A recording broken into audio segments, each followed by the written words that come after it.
Rather বন্ধুগণ মুসলমান ভাইরা শুনুন, হযরতে সোহেল ইবনে আসাদ রাদিয়াল্লাহু তাআলা আনহু থেকে বর্ণনা, একদিন দুই মহিলা একটা সন্তানকে নিয়ে যেন ঝামেলা করতেছিল।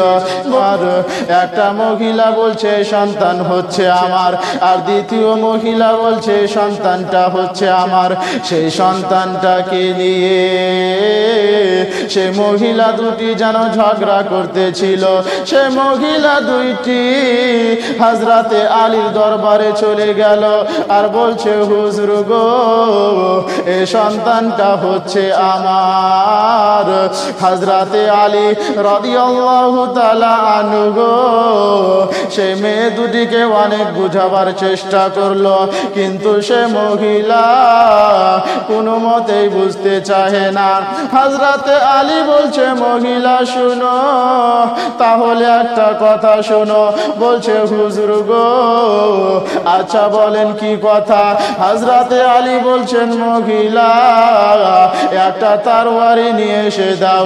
সে মহিলা বলছে, হুজুর গো, আপনি তরবারি কি করবেন? হযরতে আলী বলছেন, মহিলা আমি তোমাকে তরবারি নিয়ে আসতে বলছি, যাও।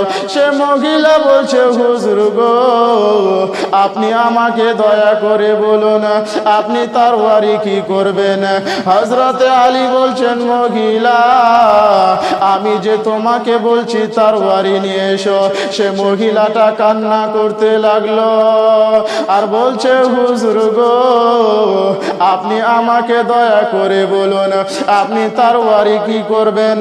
হযরতে আলী বলছেন, মহিলা যে সন্তানটাকে নিয়ে তোমরা ঝগড়া করতেছো, সে সন্তানটাকে আমি দুই ভাগে বিভক্ত করে আর তোমরা দুই মহিলাকে দিয়ে দিব। জোরে বলেন সুবহানাল্লাহ। বিরাদানে মিল্লাত ইসলামিয়া, হযরতে আলী এই কথা যেমনই বলা, সে মহিলা যেন কান্না করতে লেগেছে আর বলছে, হুজুর গো, এই সন্তানটা আমার না, এই সন্তানটা হচ্ছে ও মহিলার। সে মহিলাকে আপনি সে সন্তান দিয়ে দেন। হযরতে আলী বলছেন, মহিলা তুমি তো এতক্ষণ বলছিলে এটা আমার সন্তান, এখন কেন বলছো এটা আমার সন্তান না? বলো। সে মহিলা বলছে, হুজুর গো, এই সন্তানটা আমার না, এই সন্তানটা হচ্ছে ও মহিলার। সে মহিলাকে আপনি দিয়ে দেন। হযরতে আলী বুঝে গেল, যদি সত্যিকারের মা হয় তাহলে নিজের সন্তানকে কতল করতে দিবে না, নিজের সন্তানকে কতল করতে বলবে না। হযরতে আলী বুঝে গেল, যদি সত্যিকারের মা হয় তাহলে এই মহিলাটা রয়েছে। হযরতে আলী বলছেন, মহিলা আচ্ছা শোনো, এই যে তোমার সন্তানটা রয়েছে। হযরতে আলী সেই সন্তানটাকে নিয়ে সে মহিলাকে সন্তানটা দিয়ে দিল আর বলছে, মহিলা তুমি সন্তানটা নিয়ে চলে যাও। সে যেমনই হযরতে আলী দাওয়া, সে মহিলা সন্তানটা নিয়ে চলে গেল।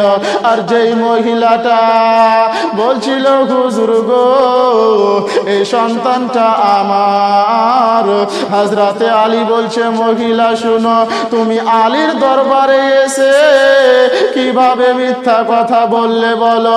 সে মহিলা অনেক লজ্জিত হওয়ার পরে সেখান থেকে চলে গেল।